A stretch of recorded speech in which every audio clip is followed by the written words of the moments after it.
Dr Munkombwe Muchindu is a Senior Commercialization Specialist at South African Radio Astronomy Observatory, or SARAO, a facility of the National Research Foundation, or NRF. She spearheads innovation management to strengthen South Africa's radio astronomy research to market pipeline. Dr. Muchindu holds a PhD in chemistry from the University of the Western Cape, an MSc and a BSc from the University of Botswana. She has published work on nanotechnology and mineral beneficiation in sensor technology. Beyond her academic contributions, Dr. Muchindu is experienced in technology transfer, intellectual property management, and commercialization.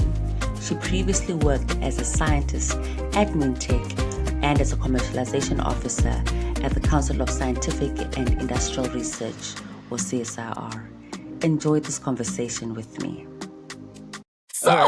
So tell me, if you weren't a chemist or innovation specialist, because I know that's what you're called now, what career would you have pursued and why? Why? You know what? I would have been a social worker. I love the impact they have on society. I think about it, they deal with the most vulnerable in our society, and I feel it makes such a difference. So the older I get, the more I wish I had more training with social work. Like, Yeah, I feel they make such a difference in our society. So for me, I think it would have agree been with social you. work. Yes. I agree with you. That's Look, what your personality, I think just would have just been it. You know, your personality, because you are warm, you're welcoming. So you would have just been a very, very good specialist. But then you became a chemist. So what got Yes. you into the field? What got you So here? I remember when I finished my high school, I told my dad I wanted to do science. And he's like, you like prestige, huh? What's with this science? I mean, what do you want to become afterwards?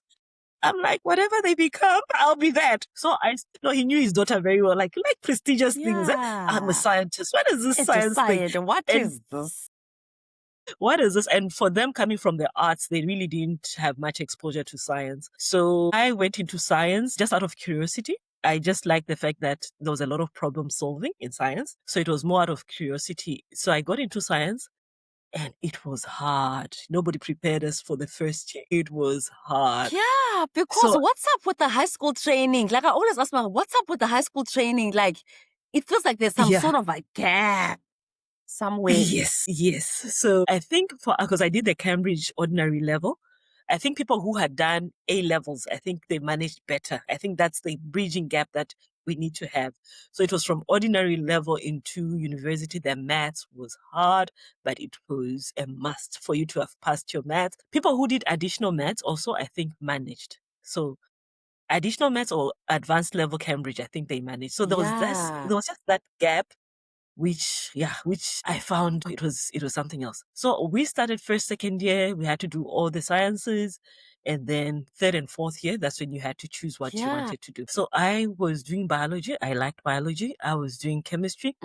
Physics was a bit abstract. I found it a bit abstract. It was a lot of formulas. It was a bit abstract. But funny enough, I enjoyed physical chemistry. So I enjoyed the physical chemistry. Yeah. Because I don't know what's up with physics. Why do chemists always fail physics? You know, I've always seen it that chemists, something about that physics the formulas that we don't get. It just used to throw me off. But when I came to physical chemistry, then I would understand. We also had what we called analytical chemistry. Organic was a bit tricky. But physical chemistry and analytical, those I managed. Then there was the biology part. And in my fourth year, we had to do projects. And doing those projects, Professor Ngila introduced me to biosensors. And this is where I had to bring in the biology and into chemistry. So that's where a spark lit. I was like, I can do this.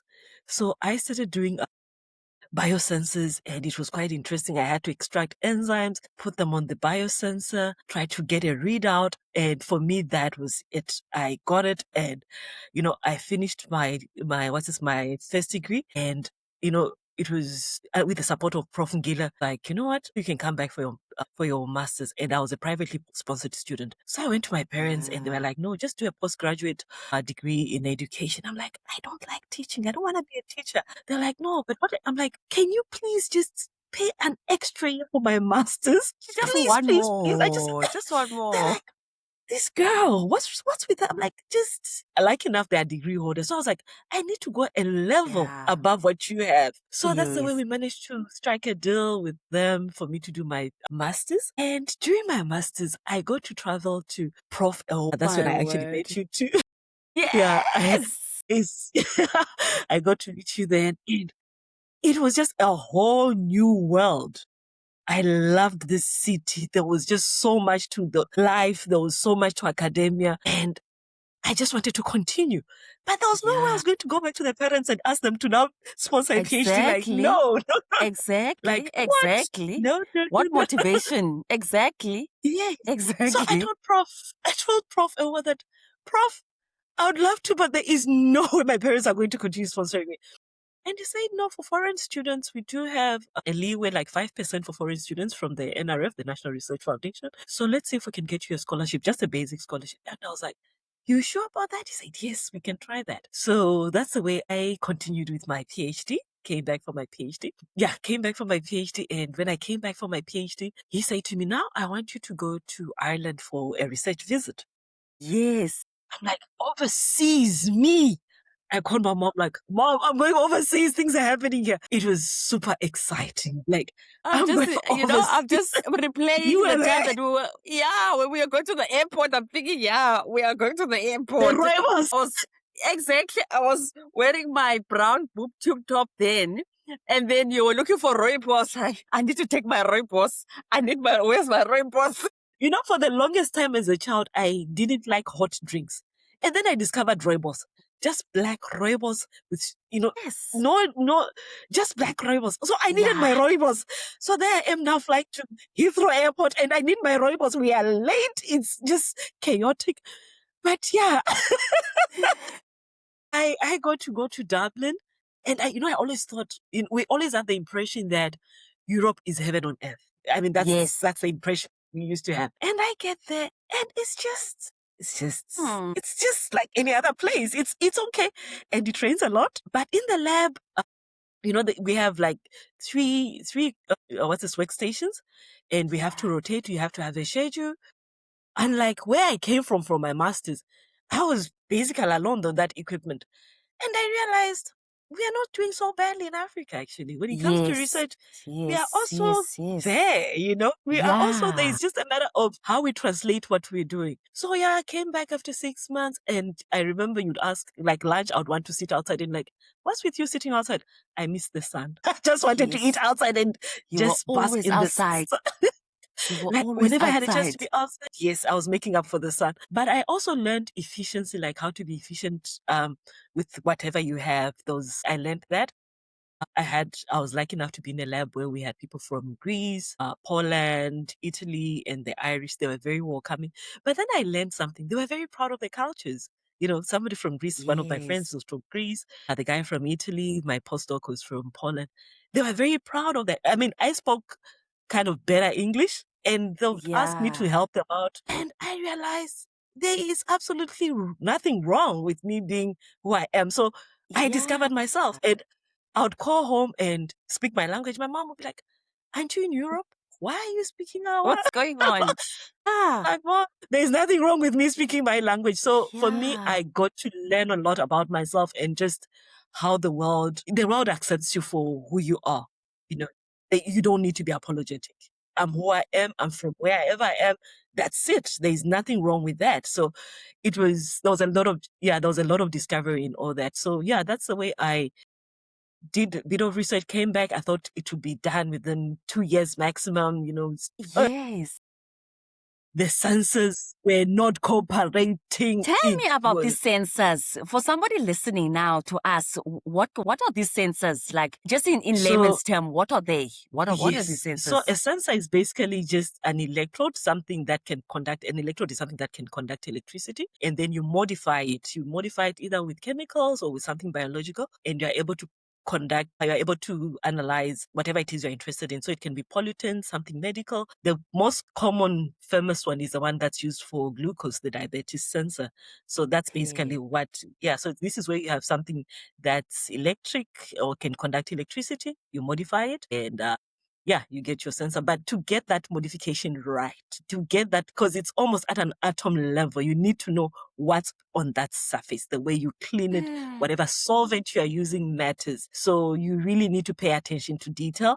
You have to be consistent. Your results have to be consistent. So you have to do it over and over until you get it right. So that was basically what my PhD That's taught just me. so, that's just so fascinating because, you move from the PhD and then Yes. you are in MinTech. Then you are in Yes. CSIR. Then now Yes. you are here. You are now in Yes. Cape Town with the Yeah. astronomy division. SARAO. SARAO. So tell me, when you look at yourself, what has all the movement taught you about, like all the different places that you've been at? What is the most important lesson that you've learned about yourself? So don't be scared of change. There are things that you learn that kind of give you a guideline of what to do, but don't be scared of change. So the movement from MinTech, so I started off as a scientist. I was a scientist for 11 years. In that 11 years, I learned something that you can be doing good science, but if there's no legislation to support it, if nobody wants it on the market, you shelf it. It's in the lab. It ends up in the lab. So you can maybe be producing test kits for milk. You need to test the kind of milk you have. But if there's no legislation that stipulates that the milk has to be tested, your test kit will it will remain where it is. So I learned that it's important to understand the policies. You have to have an influence in your policies. That's one. And then I also learned that you need a market for it. So working in MinTech, I started doing a lot of partnerships, strategic partnerships, because everybody would talk about the other science council, but not us. So I'm like, no, we are also here. I got very interested. And then there was a question of, so we collaborate. Who owns the IP? I was like, what's that? What's this IP? Which is just intellectual property. Who owns the creativity, what you've brought from your mind, like the creativeness of the work. So I was like, oh, okay, is it a thing? Then I got to learn there are actually courses in IP. So I did them. They were just short courses in IP. I did that and I really got interested. And someone was like, well, MinTech had a few licenses in mining, but not in the field I was in. So after 11 years, I'm like, you know what? I actually just want to go into commercialization because now I was doing this as a scientist. But I was like, tell me something. At MinTech, did you continue with your sensor work while you were there as a scientist? Yes. Did you continue? I continued with the sensor work. So we worked on, we did the glucose sensor. We did some work on cholera sensors. And then there was also some supervision that we had to do of students. So there was quite a lot happening. But apart from that, I also got involved with the partnerships. So I got involved with the bilateral partnerships and the travel was nice, but I realized there was no follow-up. You travel, you agree on things, but not everything would be a follow-up. So I made it my mission to always have a follow-up on that. I'd go knocking, at the DST, like, guys, we had that MOU signed. Can you help us with this and that? So I was very interested in that, but then I realized there was a much bigger picture. And as a scientist now, there was this thing, you need to commercialize your products. For us to be sustainable, you need to commercialize. And it was foreign to me. And the language. Yeah, how to get stuff. Like, yes, I'm in the lab and we'll be told you need to be talking to you need to talk to, like, if I'm doing something, say, on cholera, I need to be talking to the Department of Health. I need to be talking to the people who are going to buy it. There was all that. So I was like, what exactly is this? I found it a bit, it was a bit, and then you also have to apply for funding. So you're doing a lot, but what impact do you, you have to apply for funding. So yes. So they're applying for funding. You have to publish. There's so much happening and you're just this one person. So, okay, yeah, you work in a team, but the structure, I think there's a lot that is expected of researchers, but we need to look at the fact that do we have the support systems to get them there? Yes. My move to CSIR made me realize they actually have support systems. Like they have a serious support system, something that my former employer has now set up since I left. But there is a serious support system in the form of a technology transfer office. So there's somebody who handles that part. And when I moved there, I had a patent attorney's number on speed dial. If there's something that I needed disclosed, I had them on speed dial. And it was just my duty. I always had to talk to the researchers. What have you discovered? But it was quite scary because from just knowing chemistry, I got involved in defense. There was mining, there was manufacturing. And the first 6 months, for the first time, I was in a space where I knew nothing. I panicked. I don't know if I ever I can called you, like imagine. the anxiety. I was like, what am I doing? Yes, The because you were technologies like, were different. what is going on? Yeah. Yeah. Yeah, I was thrown off for the first time. I mean, at least by then, I had been working for 11 years. I had been studying for 6 years. So almost 16 years of my life, I had known what I was doing.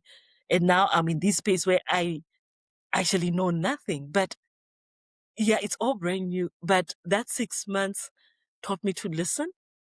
I had to listen, pay attention to detail, get to understand what the technology is all about, get to find ways to assist them. So when you get into commercialization, you need to So what is understand the market. commercialization? So when you're talking It's about basic. Yeah. commercialization and IP, which is intellectual property, Yes. what are they? Or do they work in sync? Well, somebody will be listening and thinking, okay, is it the same thing or is it different? So IP is basically what is produced by researchers, intellectual property. Okay. So this is The now intellectual, you in the lab making your yes, you biosensor, in for the lab, example. you create something that's new, novel. Nobody has ever found this. Is it applicable in industry?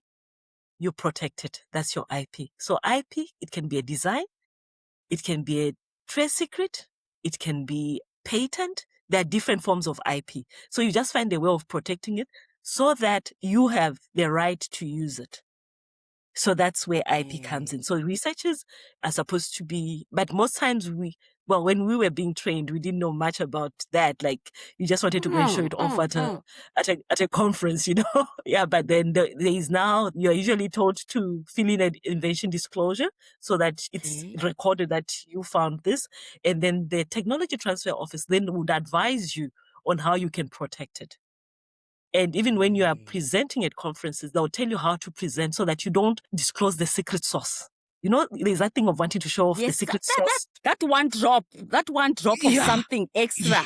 Yes. Like, you know, mine is different because of this and that. So that's the intellectual property part.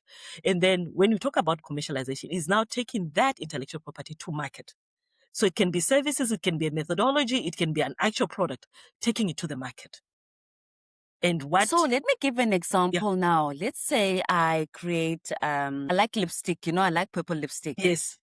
So if I were to come up with a different formulation for, let's say, a color changing lipstick, maybe if it's sunny, it would be brighter. If it's in the evening, it becomes darker. Would that be, can I then protect that? Does that mean intellectual property now? Can I protect that? Yes, so you can protect the formulation.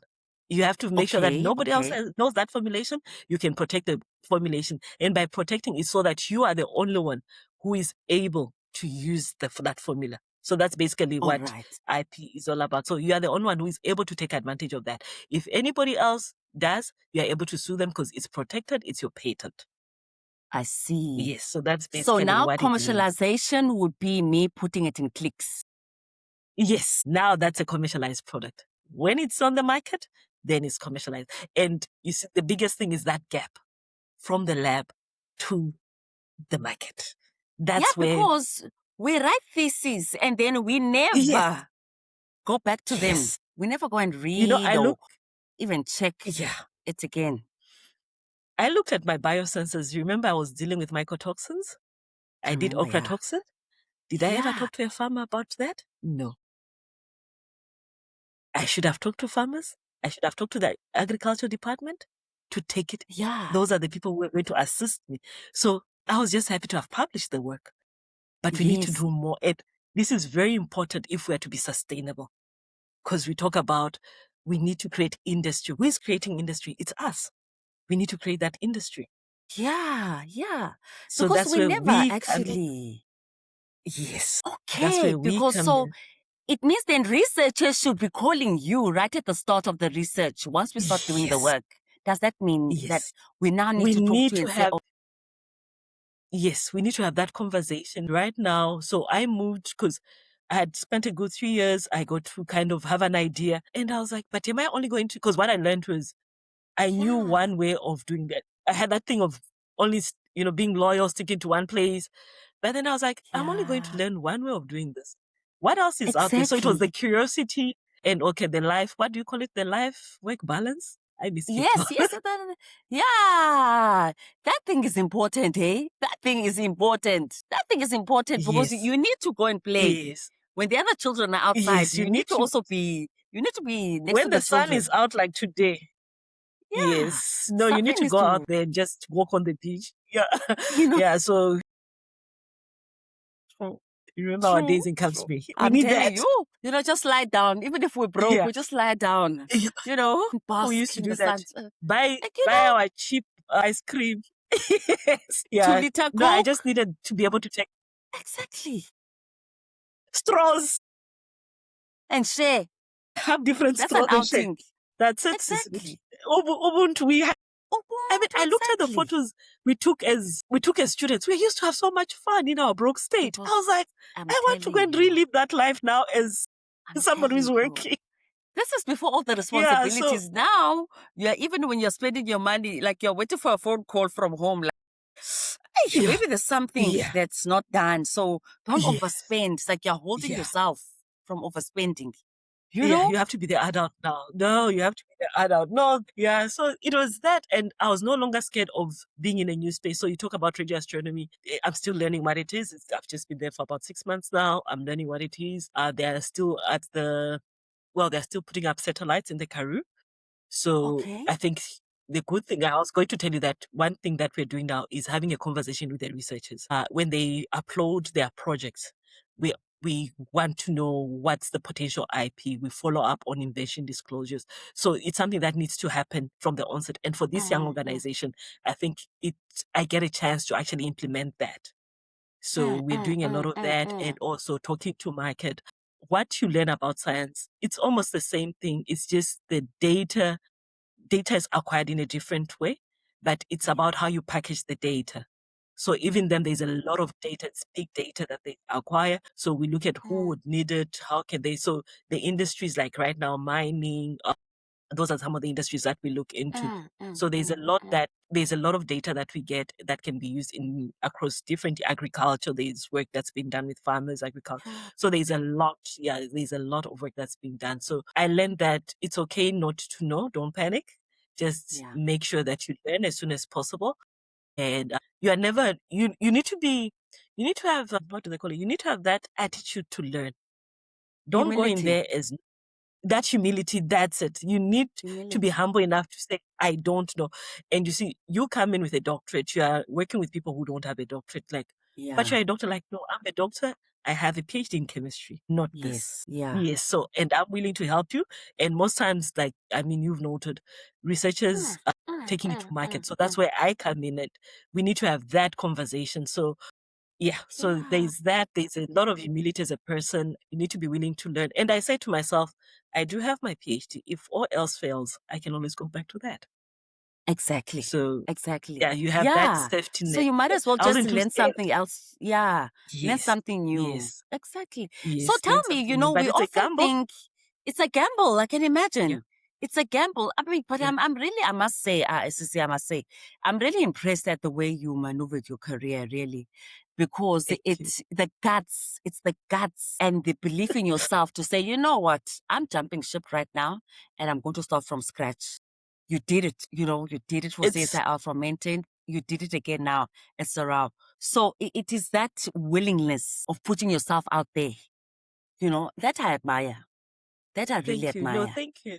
I think I also have a problem of, well, there's the adventurous part of me, but that curiosity, I think as a scientist, you're always curious. You're just always curious. And I refuse to be defeated. Like, no, I can do this. If it's something more. that's, there's always something more. Because I ask myself, okay, I'm obviously not an Einstein. I need to admit that. So if I'm not going to be an Einstein in this field, what else? How else can I bring value to what I'm doing? When I look back, will I have regrets or not? So to be honest, where I am right now, I'm glad the gambles paid off. They kind of paid off. I'm still new where I'm at, but I've settled, and I look at what I've learned from the other institutions, how I can make a difference here. Like I've said, working with the researchers from the onset, That's very important. So I feel I can make a difference in that. And, you're called into different other things. Like we recently had a congress where we had to talk about PhD innovation. So for me, that, like, you don't throw away the PhD at all. That Yes, experience always yes. comes in. Yeah, that experience always comes in. Somehow you always, actually, it's your secret bag. You can always pull from that. Yeah, there's So always something that's, yeah. extra. There's always something Yes, extra. So your yes, movement, I'm certain that you've seen a lot of graduates. And yes. obviously people always think that academia would be the way out. Let me just get a master's and a PhD. But in your experience, what other avenues can STEM graduates go into? The one we hate the most is banking. Yeah, Really? banks are stealing a Okay. lot of our, they are stealing a lot of our, but they need technical people. No, we don't, like, we've lost a lot of our people. We need them to be engineers, not to be out there in the banks, but Yeah. banks take a lot of they need technical people. So that's one of them. We have science councils, which are not your Okay. mainstream academia, but at the science councils, we have the Agriculture Science Council, we've got the MRC, we've got Mintech, we've got CSIR.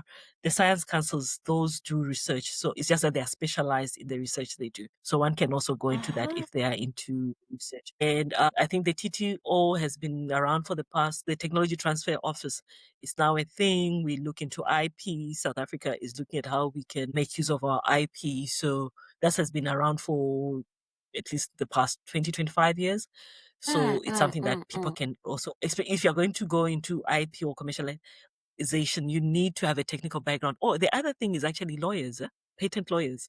A lot of engineers, a lot of chemists go into patent law. Yes. Yeah. You Yeah. mean No, a I lot can of still people go go and into study now? patent. You mean do I even Oh, have yes. Yes. Yes. There's a lot the of people strength? going to patent, That is because interesting. with that chemistry, yeah. No, because you talk That about is very formulation. Who's going to look interesting. at that? Who's going to look into that? And Yeah. understand So the there's a lot language. people can do with it. Language, The yes. You need to language. be able to understand the language. My goodness. So But yeah. tell me, I know South Africa is trying, Yes. DSI and everybody's trying Yes. to fund Mm-hmm. universities and all of this. Mm. Actually, what do you think the barrier, what is the major challenge or the barriers that disallows people from moving whatever they do in the lab and actually getting it into clicks in the market? What would you say those challenges are or barriers? So as a researcher, so there you are, you've done your research, but is your product market ready? Are you able to upscale it? Just because you're able to do it in a beaker, in a little test tube, are you able to upscale it? So do we have facilities? We need facilities to upscale it. For us to have that product in clicks, we need it to be certified. Do we have enough funding to get that certification? So one thing I noticed, even those who are in, say, our research councils, the one challenge was moving from the lab, the prototype you upscale, to actually getting it on the market. You can sign off a license, you give it to somebody, and unfortunately, it's mostly these startup companies. But do they Okay, walk me have through that the process. capacity to develop it further? Walk me through that Yes. process. You see, when it gets, that sounds very fascinating when you talk about startup companies and the licensing. Walk me through that Yes. process. Give a scenario. Give a Yes. scenario. Give a scenario. Yes. Okay, so say you've produced something, you've produced some software, maybe like biometrics, for instance. You've produced this biometric and you want to have it used by Home Affairs, So you've got this biometric. Yes, it works on this computer. You want to interface it. You're telling Home Affairs that this can be used. People can validate themselves on their phones. But then having it move onto a computer is another ballgame altogether. So you get it on this one. Sorry, having it onto the cell phone is another ballgame altogether. And secondly, is Home Affairs willing to work with an outside player? Are they willing to take up your technology? Yes. So I might be interested in this one technology that, that I can use, to recognize my face or my my fingerprint, but then having it and somebody take it up is another thing. So you have the phase you go through in the lab, one, you have the prototype, you upscale it, and then when it comes to commercialization, there are different ways. Either you have a startup company or you have somebody who wants to get a license. So they'll be paying you royalties. They'll take your technology, they'll pay you royalties. You agree on the terms that you want. So it's that part where you give it to somebody. And this is where we've had a big challenge, having that uptake. Yes, somebody has taken it up. Are they going to shelf it? Are they going to make use of it? So just because do they have capacity? So you need to do a due diligence to make sure that whoever you're giving a license to has the capacity to run with it. Yeah. I can't just come in as a one-man show and say, I can take up some formula and upscale it. Where are the labs? Where am I situated? That kind of thing. So as much as we talk about entrepreneurship, people need to do this and that, but what support do they have? In countries like the US, the way they've managed to do it is because they have a lot of venture capitalists who are willing to put in the money. We don't have that kind of money. They are willing to put it, whether it works or not for them, life goes on. But with us, it better work if I'm going to put the money in this. So we are not. It must. This is my last. It has to work. Exactly, it must work. Yes. So we don't yet have that appetite to try out things. And as you know, not everything from the lab is going to work. As much as you would have done your tests and everything, not everything works out there in the real world. So we don't have enough industries or enough people who are willing to throw money at research or things that are still, things that are still at their baby steps. So if we have that, that's the difference with us and the Silicon Valley. Just having that money to take. So you sponsor 10 things, 2 of them work, they make it big. That's what we need. Get you. I get but you. But with us, we sponsor 2 things and they don't work out and we're so disappointed. Hey, it's a big problem. Yeah, it's a big problem. One has to account that why hasn't it worked? Most people view IP, intellectual property as sort of a business or a legal issue. In your view, why should researchers know about it?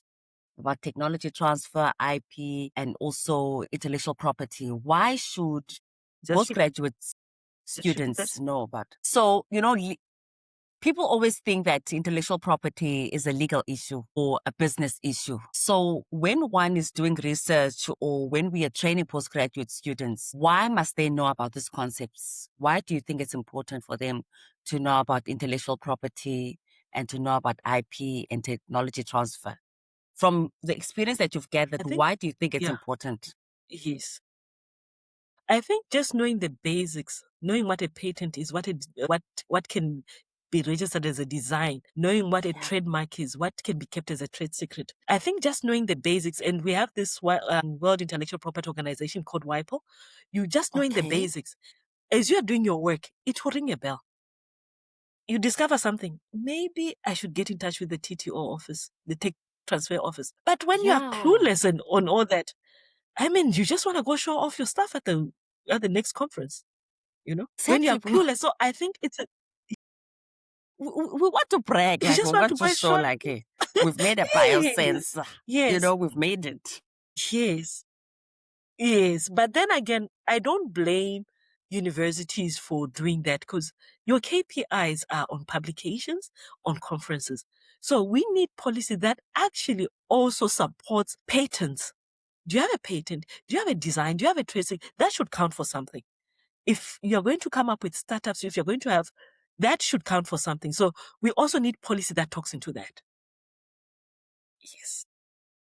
So there's a conversation we still need to have on that. Yeah. Because now it means that we need people with money at the table. I wonder how we can encourage people to invest. Definitely. Because I wonder how can we possibly go ahead. Get people to buy into all of these things. So there is money. Yes, there is money. I spent last week just talking about projects that need funding. So we have organizations like the Technology Innovation Agency, TIA, which looks into that. But also I don't know about their budget. You need to prove your concept to a certain point. There is also such an investment. You need to pay it back at some point. Like you signed a 20-year contract. So it's not something it's not a short-term thing. But you look at universities, unless you have a TTO office or you have what they call the special commercialization vehicle that just looks into commercial or an incubator, it's very difficult. You are there to graduate students. So Yeah. you need that office that will look into that will go to tier. I mean, the process is quite rigorous. So you need somebody who also hold your hand as you go through the whole application. That's just one of them. International, I guess there are others. And if one really looked around, I think we'll be able to get something. It's not like we don't have a Funding. success story. Like we have the Michael Shuttleworth. He made a lot from Talk about that's him. also Talk about him. Just talk about him a little no, bit, he because I'm yeah. sure So the from Gen Zs, some Gen Zs may not know about him, and these Gen Alphas may not know about him. yeah, wasn't he one of the first billionaires or something? The US billionaires. Yes. Yeah, from just his technology, he was able to sell his technologies, and I think he was the first South African to go to space. I mean, he has Yes. the money, and right now he Yes. still has a company that he's running. But that's what technology can do for you. You know, that's what technology can do for you. So there is money, but you need to market it. You need to have a convincing story. You need to have who needs it out there. Can we, when you talk about innovation, does anybody need it? I mean, we've always lived this way. Why are you telling us to change the way we do things? Yes, yes, yeah. And on But that note, yes, go ahead. Go ahead. yeah, and in Africa, there's a big need for us to be able to come up with solutions we just need clean water, sorry. We just need, I was actually going to ask we you need, that what technologies do we need in Africa? Yes, yeah, please go ahead. Please go ahead. yes. We need clean water. That's one of the basic. We need to look into things like that can give us clean water. We need to look at things that energy, affordable energy. If you're going to set up any processing plant, you need affordable energy. We need the medicines in the hospitals. Do we have enough? We need a healthy, we need a healthy society. The food, storage of our food, for instance. How are we storing our food? Is it nutritious? Yes. So there's a bit, when you just look at the basics that we have, if that can be sorted, I think we've got a story to tell. So there's a lot that we can look. And when we talk about innovation, we're not talking about something that's out of space. We just need to look within our communities. What needs to be worked on, That's what Because needs you to be worked. see, what you're saying now is that I think people have a different vision about what innovation is. People have a different vision. It sounds so far-fetched. It's not, but you've now captured it in saying that what is it that we need to be working on? I think that's the best description of innovation I've ever heard. What do we need? What do we need, and how can we do it differently? Just what the innovation part is, doing it differently. Yes, it's there. What can we change to do it differently in a much more easier way, in a more energy efficient way? That's it. Like, I look at my community, we're interested in farming.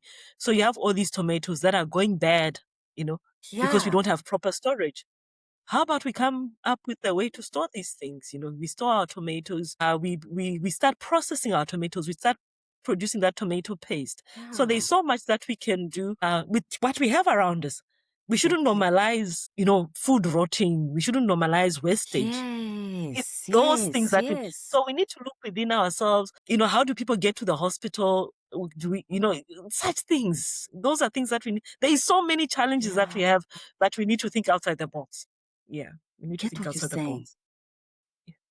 In your opinion, what should be included in student training, especially in the STEM? Because in STEM, we are viewed as the problem solvers. For us to be able to solve African problems, what should we incorporate in our teaching at universities or even in high school? We shouldn't just restrict ourselves to Africa. The world at large, there is so much that we have to offer. I think the one thing is entrepreneurship. And I was glad to see that we now have a hub at UWC for entrepreneurship. Entrepreneurship is one of them. But not everybody we have this thing of everybody can be an entrepreneur. Not everybody has to be an entrepreneur. IP, I think, is a must. We need to be able to talk about IP. We need to get comfortable. We need to familiarize ourselves with what is innovation. We need to familiarize ourselves with that. So I think there's a need for us to talk about IP innovation in our research and how to take it to market. Because the only thing is, we don't know how to take our things to market. Because we just train, You just train. I mean, even when I teach physical chemistry, I never think about, when I'm teaching this, what do I want the student listening to me to know, and how will they apply this when they graduate? Yes. And yeah, that's one thing that we really need to focus on, is how applicable is it? And do we need to work on our curriculum so that what is missing in our curriculum, so that it's something that we can apply? It shouldn't just be a matter of regurgitating formulas. Where are they applied? Where do we need these formulas? What are they applied? And at least here in South Africa, we have a lot of examples. There's a lot of research that's happening. So I think it's also important to have those visits with industry. Very important, so that people can relate whatever they're doing with what's in the industry. People should be able to look at things, even the detergents they use at home.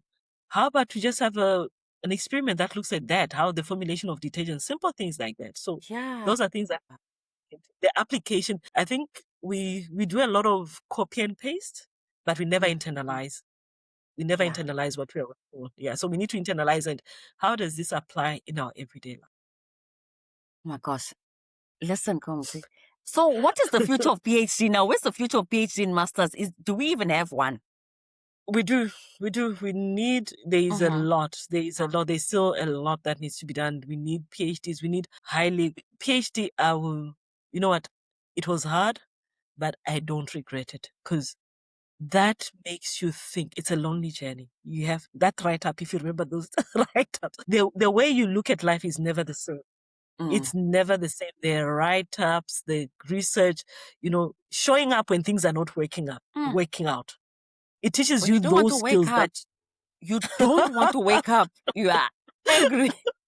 Yes, I think it prepares us for, I think those are skills that you take with you. You become a fighter in a way. It pushes your limits. You get to know, you get to learn that. There's still a lot of research to be done. And I think, it can't just, we need to train the next generation. It can't just end with us. We need to train the next generation. And I'm very hopeful that it can only get better. It can only get better. We need to ask questions like, but we've been doing this way. Why? We need to ask those questions. Yeah, the why question. How can we improve? How do we change? How do we get government to play a bigger role in this? How do we get our municipalities to play a role in this? Those questions, they need to be asked. So I think there's a need for us to train more PhDs. And if you've already gone the honors route, I don't know why you want to stop. Go all the way. Get that PhD. Yep. Most people stop, hey? No. I'm glad you touched on that, because it often feels like, we are trying to force a student to stay on for master's and PhD. It's like they don't want to do it, and then they still want to ask you, okay, where can I go and work, while you're having the conversation for them to stay and continue, So I don't know. You see what we're going to do. Yeah, no, this is actually an important conversation, because what you get to notice is when when people are hiring, if you've got somebody with a PhD and somebody with just a first degree, it's become so competitive. There was a time that just having a matric was good enough. Yeah. But now having a degree is becoming harder. So if one has an opportunity to upgrade themselves, please do.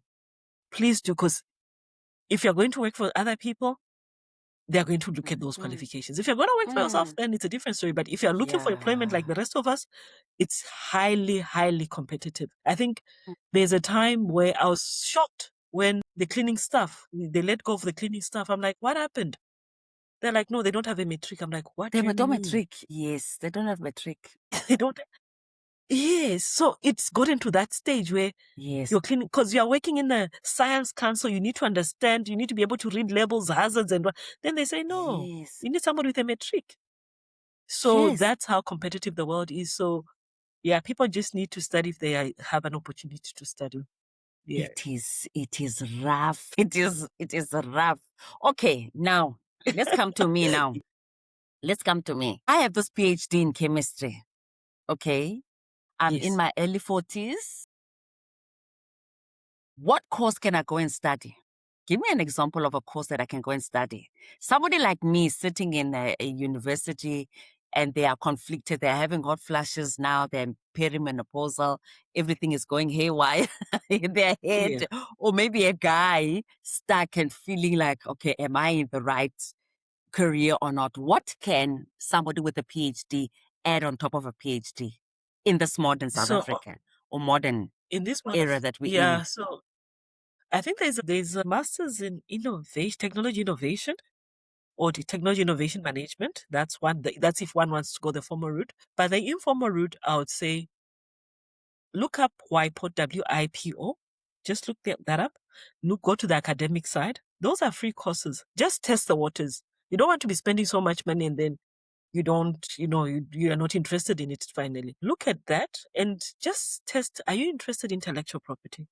If you are, then you can maybe enroll into a law. You can look at law, for instance. I've had a lot of people who've studied part-time, who've done their LLBs with a PhD. They do their LLBs and then they go and do the patent exams. Yeah, they do it part-time. They do LLBs. They graduate with their LLBs and then they start looking into patents. They write the board exam and you start drafting patents. So that's one. There's also the business side where you see the Excel. I thought I knew Excel until I started. There's so much you can do with just Excel. I don't, So that is one software that is, I don't know who made that one. Okay, it was Microsoft, but hey. Yes, there is so much we can actually do with that. So there's what they call financial modeling. So you look at the markets, you look at what is available, you do focus. So that's something that I'm actually involved with myself right now. I'm doing financial modeling and valuation so that I'm able to evaluate the technology. So I'm doing that I'm just testing the waters. If I manage, I might look into becoming what they call a chartered financial analyst, where you're able to look at the financial. Yes, This is that's so something that one can. cool. Yeah, but it's really challenging. One has to put in the hours for that, but that's one other thing that people look into. So there's quite a lot but it all depends on your interest. Yes. One thing I learned was work is full-time. Studying requires, even if it's part-time, family is also full-time. Are you going to have the time for it? Yes. So you need to That's the create other time for thing. that. Yes. Because work, family, they are full time. They now add school to that. Yes. I really going to have time for that. When I started working, that's when I started respecting people who are studying and have families. It's not easy, It's not but easy. it's worthwhile. Finally, it's worthwhile finally, and it's never late to change course. That's what I've taught myself. It's never too late, and it's exciting. It's exciting. My word. Listen, you won't believe that we've been talking for 51 minutes and it feels like 2 minutes. Wow. So I have one last question for you. Yes, ma'am. What idea fascinates you? What conversations should we be having? And what types of people inspire you? I think for me, what fascinates me is anything that has impact on our society. Anything that has impact on our society, making a difference in our societies. I think that's one thing we need to really question ourselves. Nobody's coming to save us. That's the bottom line. Nobody's coming to do anything for us. You have to be. So I'm inspired I'm interested in that. I love having conversations where there's progress. We talk about progress. And progress doesn't have to be something that's mind blowing. It's just, am I the same Munkombwe I was yesterday and today?